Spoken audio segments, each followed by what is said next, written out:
All right, Shalom.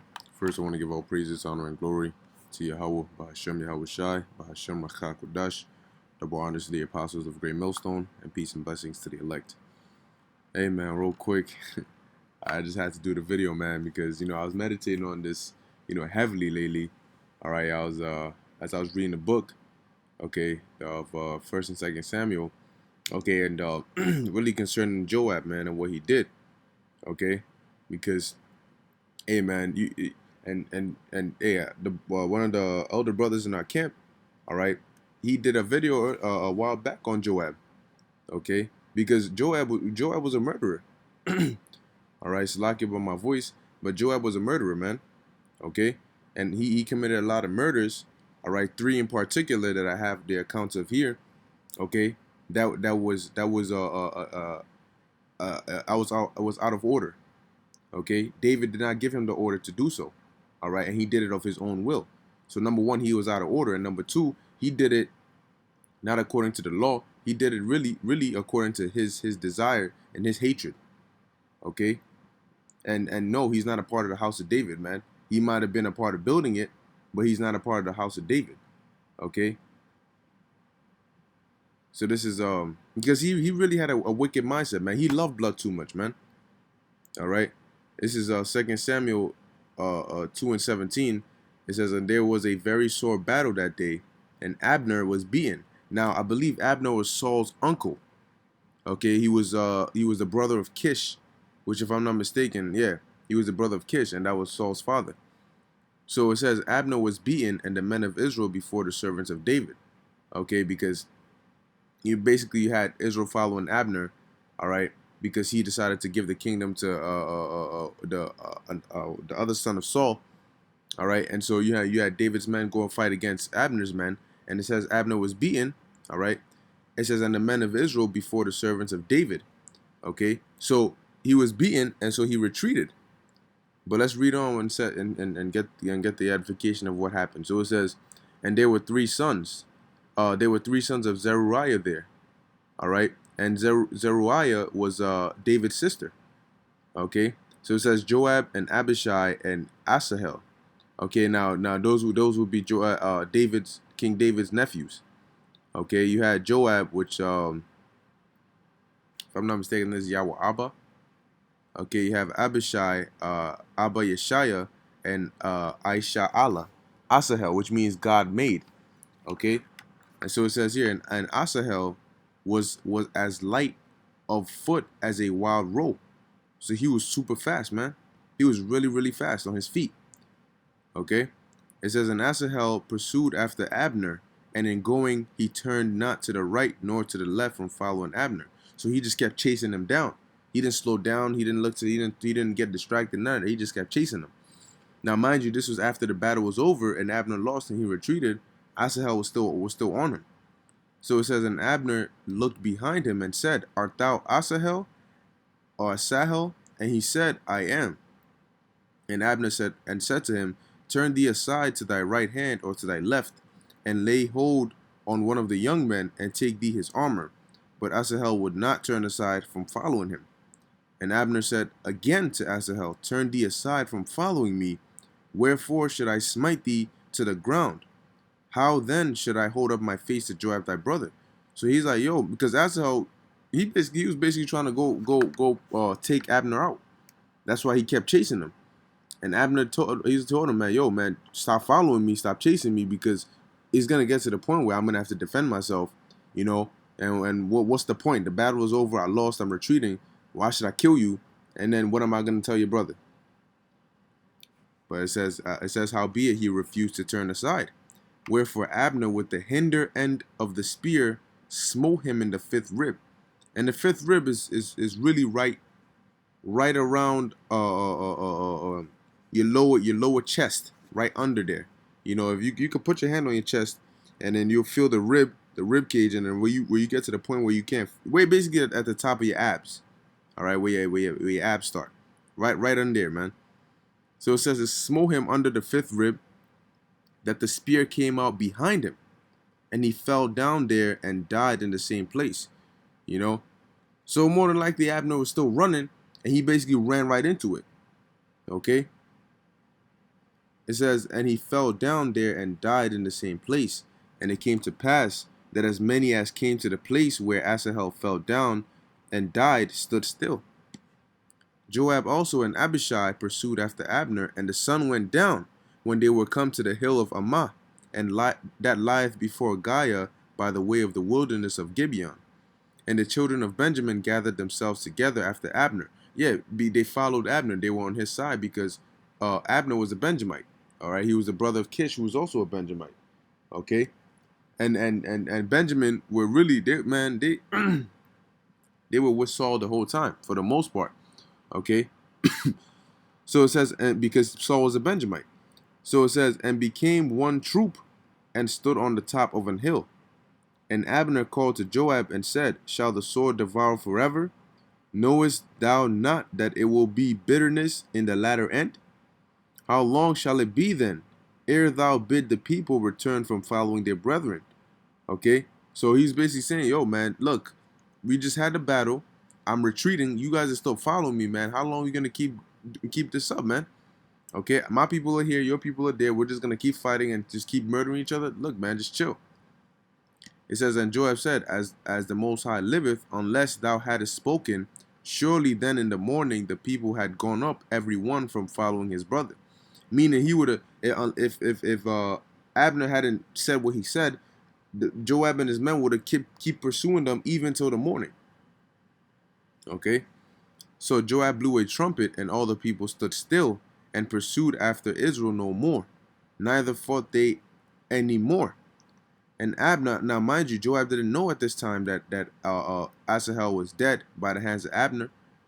So it says, and Abner and his men walked all that night through the plain, and passed over Jordan, and went through all Bithron, and they came to Mahanaim. And Joab returned from following Abner. And when he had gathered all the people together, there lacked of David's servants 19 men and Asahel, because when they went out to have the battle with Abner and his men, they knew how many people were with them and who was with them. So afterwards they did a head count, and they found out that Asahel wasn't there, neither was 19 servants. All right, it says, but the servants of David had smitten of Benjamin and of Abner's men, so that 360 men died. So on the side of David there were 20 casualties, but on the side of Abner there were 360 men. That's 60. Okay, a score is 20, and then 3 score is 60. So you had 360 men. And they took up Asahel and buried him in the sepulchre of his father, which was in Bethlehem. And Joab and his men went all night, and they came to Hebron at break of day. So at this point Joab found out, all right, and let's see what he did after that. Okay, this is 2 Samuel 3:22. And behold, the servants of David and Joab came from pursuing a troop, and brought in a great spoil with them. But Abner was not with David in Hebron, for he had sent him away, and he was gone in peace. Yeah, because after Abner got accused, okay, of basically laying with Saul's concubine by Saul's son, Abner was like, you know what? I'm done. I'm taking Israel's gonna follow me, so I'm gonna go and make a league with David, and then they're gonna follow David, and he's gonna be king over them all. So he went to David, and they came to an agreement. Everything was all sweet and dandy, and so David sent him away in peace. And that was when Joab came in. It says here, when Joab and all the host that was with him were come, because Joab was the captain of David's army. It says they told Joab, saying, Abner the son of Ner came to the king, and he has sent him away, and he is gone in peace. Then Joab came to the king and said, what hast thou done? Behold, Abner came unto thee. Why is it that thou hast sent him away, and he is quite gone? Okay, because Joab knew, he's like, yo, he killed my brother, basically, and that revenge was burning in the heart of Joab. Okay, so let's read what he did. It says, thou knowest Abner the son of Ner, that he came to deceive thee, and to know thy going out and thy coming in, and to know all that thou doest. So he's basically like, yo, this guy, he's not even sincere, man. You let him go just like that. Wasn't he the same man that we went and fought against? All this extra stuff. And when Joab was come out from David, he sent messengers after Abner, which brought him again from the well of Sirah, but David knew it not. So Joab went and called Abner back. And when Abner was returned to Hebron, Joab took him aside in the gate to speak with him quietly, to quote unquote speak with him, and smote him there under the fifth rib, that he died for the blood of Asahel his brother. So you see, he out of revenge, he killed Abner. But it says here, where did it say? It said, but David knew it not. So David wasn't with it. All right. David sent Abner away in peace. However, Joab, on his own accord, all right, called him back and slew him.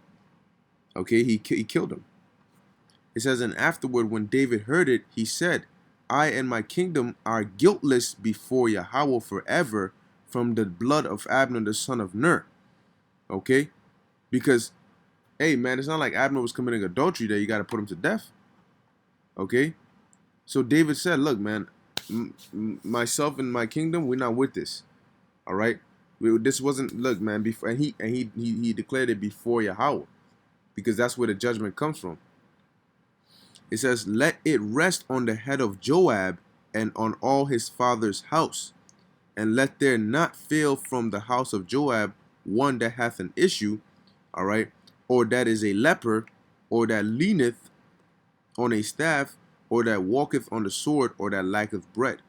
So Joab and Abishai his brother slew Abner, because he had slain their brother Asahel at Gibeon in the battle. And David said to Joab and to all the people that were with him, rend your clothes and gird you with sackcloth, and mourn before Abner. And King David himself followed the bier, or the bier. And they buried Abner in Hebron, and the king lifted up his voice and wept at the grave of Abner, and all the people wept. And the king lamented over Abner and said, died Abner as a fool dieth? Thy hands were not bound, nor thy feet put into fetters, which are chains. As a man falleth before wicked men, so fellest thou. So David, he called Joab and Abishai wicked men because of what they did. And all the people wept again over him. And when all the people came to cause David, to eat meat while it was yet day, David sware, saying, so do the Most High to me, and also if I taste bread or aught else till the sun be down. And all the people took notice of it, and it pleased them, whatsoever the king did pleased all the people. Why? Because David had a sincere heart. David wasn't somebody who was so bloodthirsty. Okay, he did what he had to do. All right, but even when he had the opportunity, when Saul was vulnerable in his sight, David still didn't put him to death. He says, for all the people and all Israel understood that day that it was not of the king to slay Abner the son of Ner. See, David wasn't with it. All right, but it was Joab who did it, man.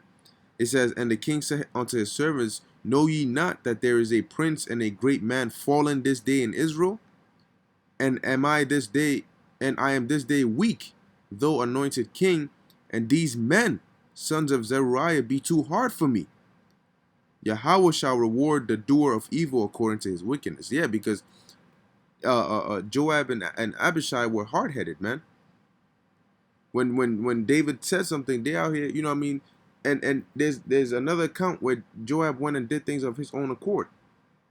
All right? That was out of order, man. Because as a captain to the king's host, you obey orders from the king, man. But these, you know what I'm saying? Oh, okay, cool. They were related, so on and so forth. But that doesn't mean anything, man. Okay, that doesn't mean you go against their order, man. So this is 2 Samuel chapter 18, verse I'll start at verse 4. All right, now this is when Absalom was basically coming against David, and so you had the men of David's mighty men, basically went and fought against Absalom's men. So this is 2 Samuel 18 and 4. Now they told David, now don't go with us. You stay in the city, and we'll go, and then we'll take care of it.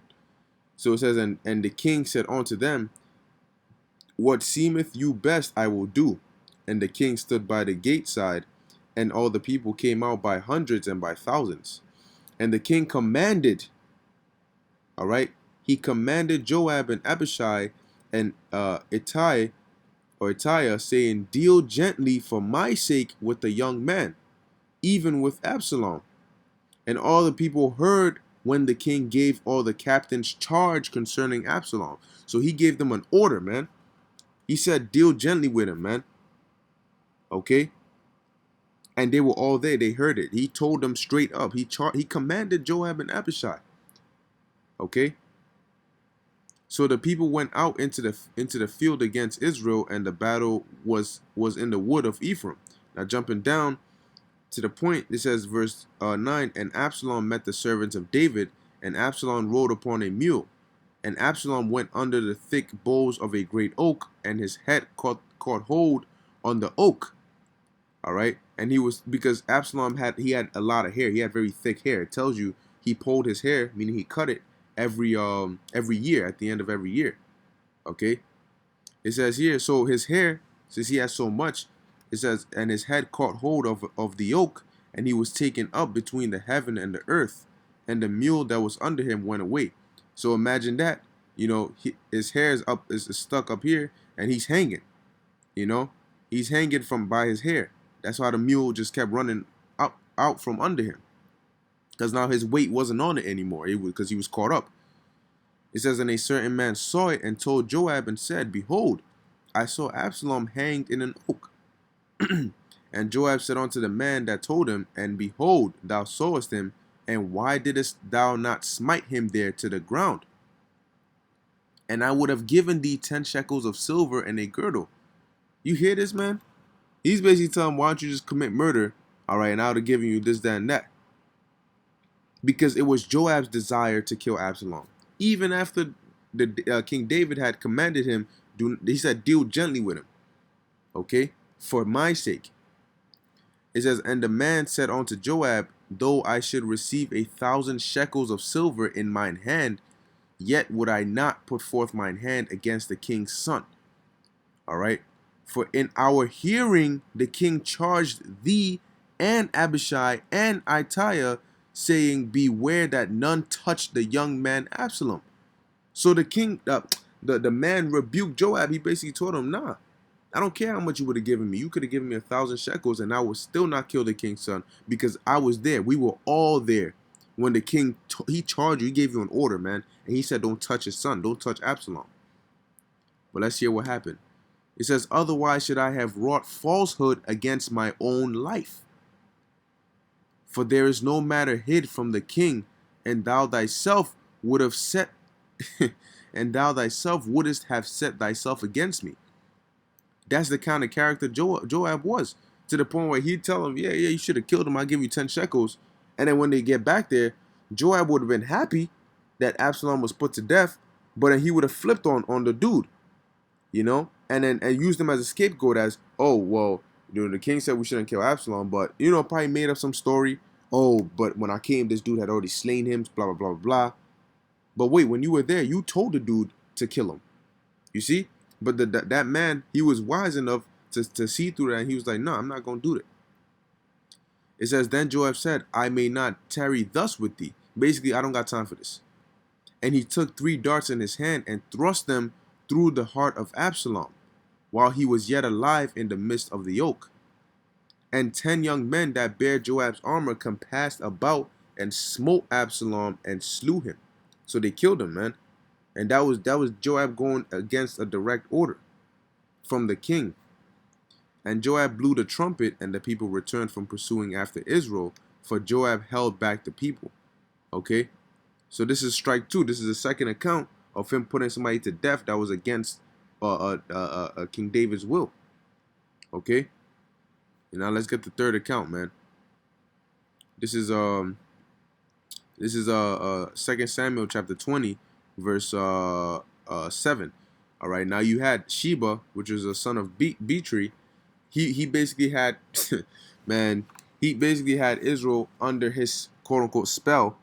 Okay, and once again, you had David's men that went after him to take him out. Okay, just so that he wouldn't get too powerful and do a repeat of Absalom. All right, so let's and now mind you, after David's return from fleeing, all right, because of Absalom, he basically set Amasa, all right, that was his name, Amasa. He set him as the captain, all right, of his army instead of Joab, and Joab didn't like that very much. So it says, and they went out after him, Joab's men, and the Cherethites and the Pelethites and all the mighty men, and they went out of Jerusalem to pursue after Sheba the son of Bichri.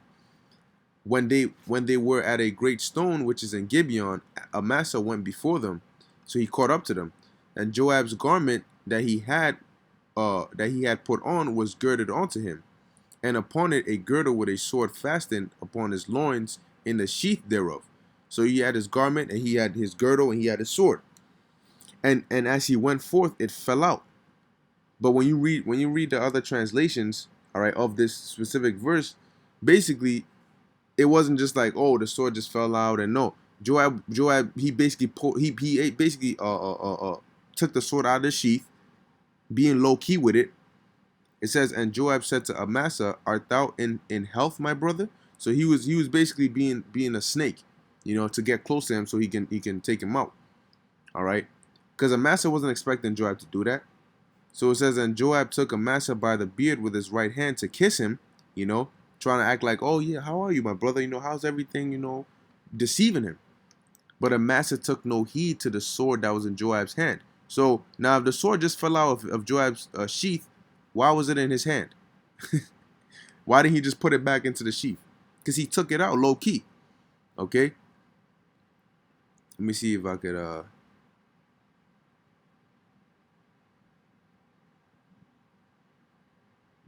You see, this is the NLT. It says here, as they arrived at the great stone in Gibeon, Amasa met them. Joab was wearing his military tunic with a dagger strapped into his belt. As he stepped forward to greet Amasa, he slipped the dagger from its sheath.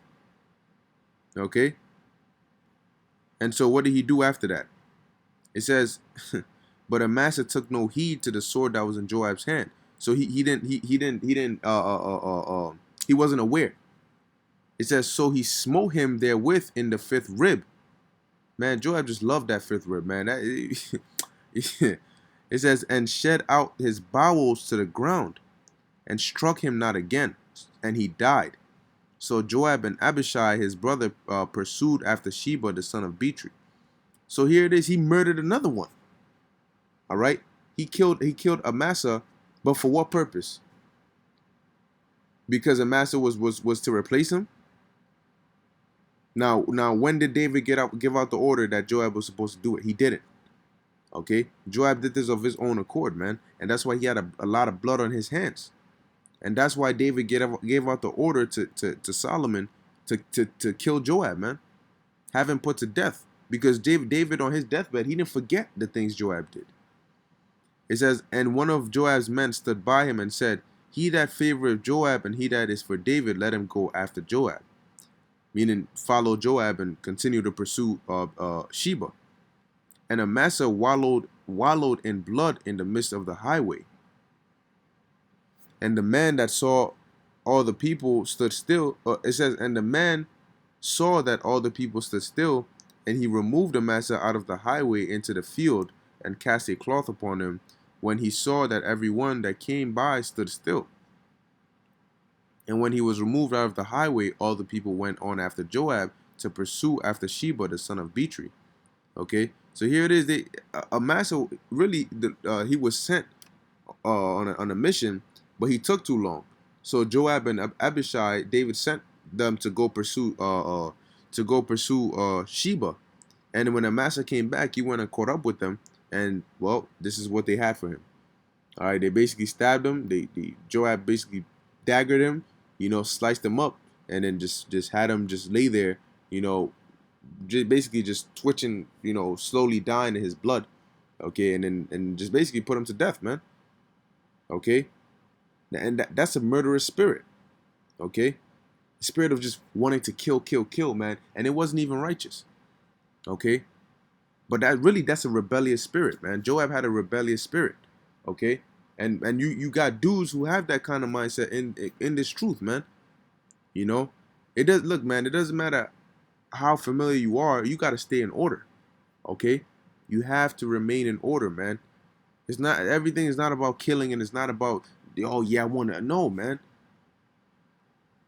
You know, when you read about David, he wasn't even if he didn't have to, he didn't want to just put people to death. Okay, especially not his own people, people from his own nation. Okay, because David has something called honor and integrity.